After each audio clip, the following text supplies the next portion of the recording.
இந்த மகா கந்தசஷ்டி விரதத்தில் குழந்தை வரம் வேண்டும் அப்படின்னு சொல்கிறவங்க கண்டிப்பாக இந்த பரிகாரத்தை செஞ்சு பாருங்க. இந்த பரிகாரம்னு சொன்னால் ரொம்ப பெருசாக ஒன்றும் இல்லை. நம்ம கடைகளில் பால் ஆடை அப்படின்னு சின்ன சங்கு கிடைக்கும்.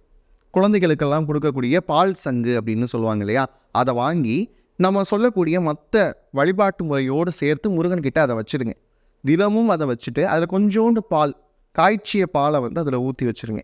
ஊற்றிட்டு அந்த பால் என்ன செய்யலாம் அப்படின்னா, உங்களுடைய விரத நிறைவின் போது, அந்த நாளினுடைய நிறைவின் போது அதை நீங்கள் அருந்திக்கலாம். அருந்திட்டு இப்படி ஒரு 6 நாட்கள் முருகனுடைய திரு உருவப்படத்தின் முன்பாகவோ கலசத்தின் முன்பாகவோ நீங்கள் வழிபாட்டு செய்யக்கூடிய எந்த முருகனாக இருந்தாலும் சரி அங்கே வச்சுட்டு வழிபாடு செய்து முடித்த பிறகு 6 நாளுடைய நிறைவாயிரும். அடுத்து 7ஆவது நாள் திருக்கல்யாணம் நடக்கும் இல்லையா, அந்த திருக்கல்யாண நாளின் போது என்ன செய்யணும் அப்படின்னா, அங்கே வரக்கூடிய கோயிலுக்கு வரக்கூடிய தாய்மார்கள் இருப்பாங்களா, குழந்தையோடு வரக்கூடிய தாய்மார்கள் இருப்பாங்கல்ல, அந்த சங்கை கழுவி எடுத்துகிட்டு போய் அவங்கக்கிட்ட கொடுத்துடலாம். இந்த மாதிரி முருகனுக்காக நினச்சிருந்தோம், இதை நீங்கள் வாங்கிக்கோங்க அப்படின்னு சொல்லி கொடுங்க. தாராளமாக அவங்க வாங்கிப்பாங்க. இந்த முறையை செய்து பாருங்கள்.